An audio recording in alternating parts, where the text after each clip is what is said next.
Olá, modisters! Tudo bem com vocês aí desse lado? O frio desse ano tem sido particularmente bem mais difícil do que em invernos anteriores. E basicamente, dessa vez, outras regiões do Brasil estão tendo uma amostra muito pequena do que normalmente é o inverno na região sul. Spoiler, não é nem um pouco igual a TV faz parecer. E como a gente já falou em um vídeo anterior que está linkado aqui em cima no card, sobre como as pessoas lidavam com o calor no século XIX, em especial aqui no Brasil, acho que já estava na hora de a gente conversar um pouquinho sobre como os vitorianos faziam para se aquecer no inverno. Meu nome é Pauline Kisler, eu sou historiadora da indumentária e você está no canal da Modista do Desterro.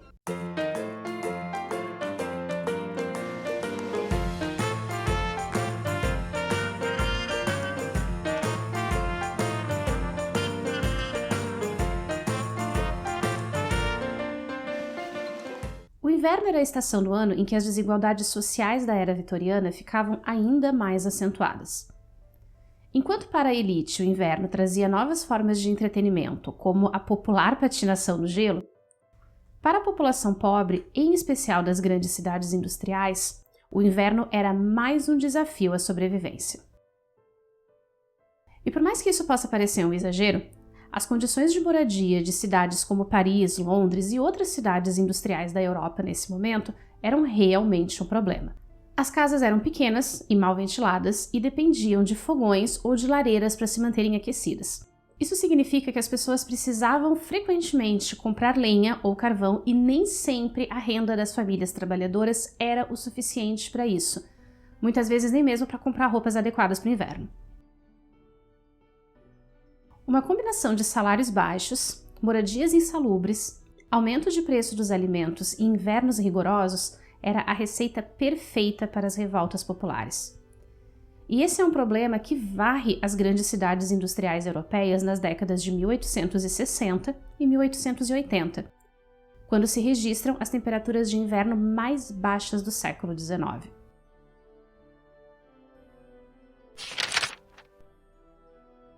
Uma das coisas que já contribuía para que as pessoas se mantivessem mais ou menos aquecidas era a própria natureza da estrutura do traje vitoriano, já que mesmo entre as classes populares, várias camadas de roupa eram sobrepostas. No inverno, trocava-se a chemise por modelos mais longos, com mangas compridas, feitas com algodão de trama mais fechada ou até em outros materiais um pouco mais quentes. E isso é um truque que continua muito valendo.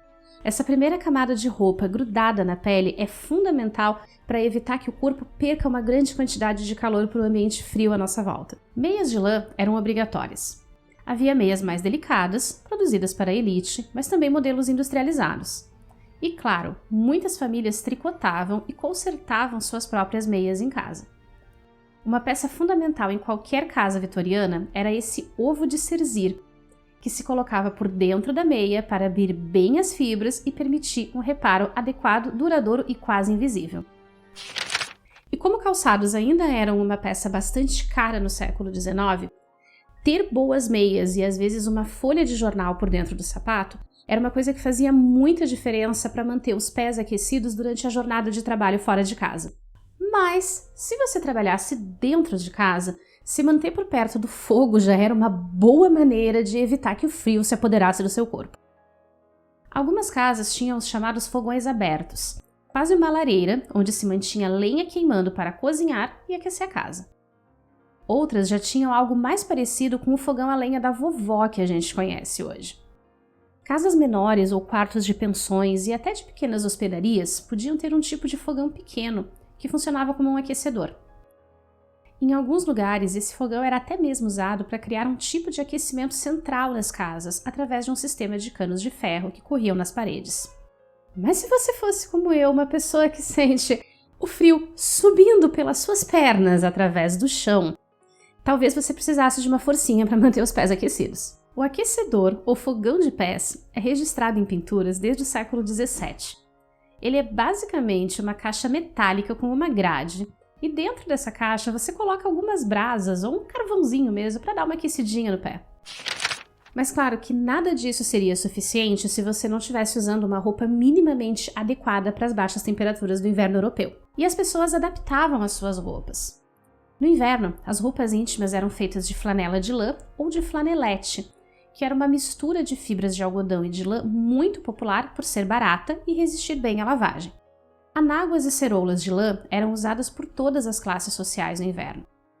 Existia até um tipo de anágua com a estrutura muito parecida com a de um edredom moderno.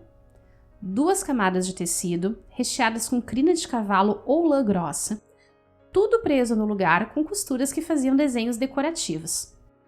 Uma das peças mais populares entre as mulheres trabalhadoras era um tipo de colete de tricô, conhecido em inglês como sontag. Ele podia ser usado por cima ou por baixo da roupa principal e ajudava a manter o tronco quentinho. Luvas também eram usadas em todas as classes sociais.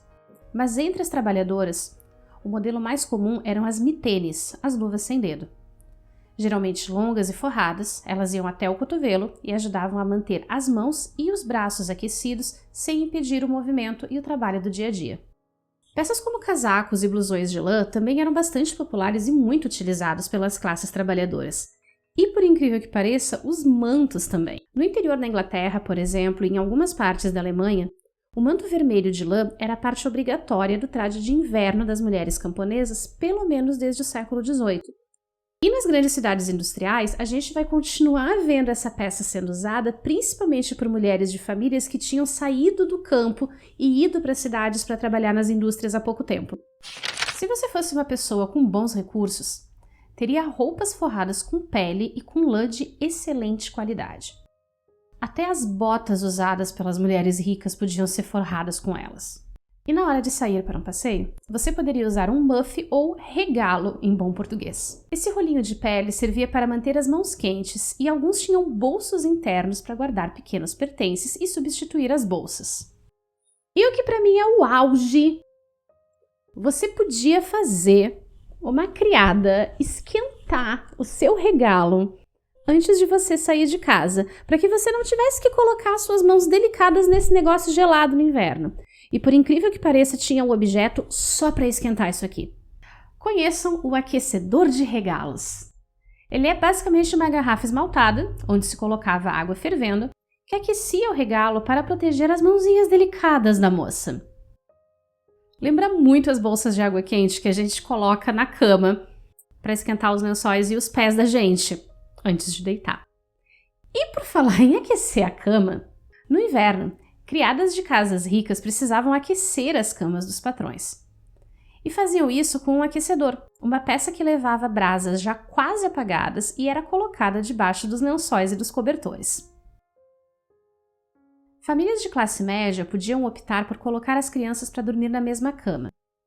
Nas famílias pobres, isso era uma regra, já que muitas vezes havia uma cama para os pais e outra para todos os filhos. Em alguns lugares aqui do sul, ainda tem quem passe a ferro a cama antes da criança deitar. E isso já era registrado na era vitoriana, assim como as cobertas recheadas com penas de ganso ou lã de carneiro, que são os ancestrais dos edredons modernos. Em algumas casas, as mulheres da família juntavam retalhos de tecido e roupas velhas durante a estação quente para fazer uma coberta recheada com esses restos, que era uma versão bem mais barata que as feitas de lã ou de penas. A capa era feita com um tecido bonito, estampado, às vezes decorado com técnica de quilting. Eu cheguei a usar um desses quando eu era criança. Eu acho que eu já falei pra vocês algumas vezes, a minha avó era costureira. E quando a minha mãe, em casa a minha avó materna, né? E quando a minha mãe era criança, as coisas eram realmente bem difíceis pra família. E a minha avó costumava fazer isso, ela juntava as roupas velhas, principalmente as roupas de inverno, e ela ia cosendo, ela ia costurando essas roupas juntas, emendando, para fazer o recheio do que ela chamava de acolchoado.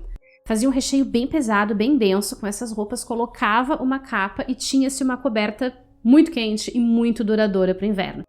Quando a minha mãe casou, ela ganhou um desses como parte do enxoval e eu cheguei a usar.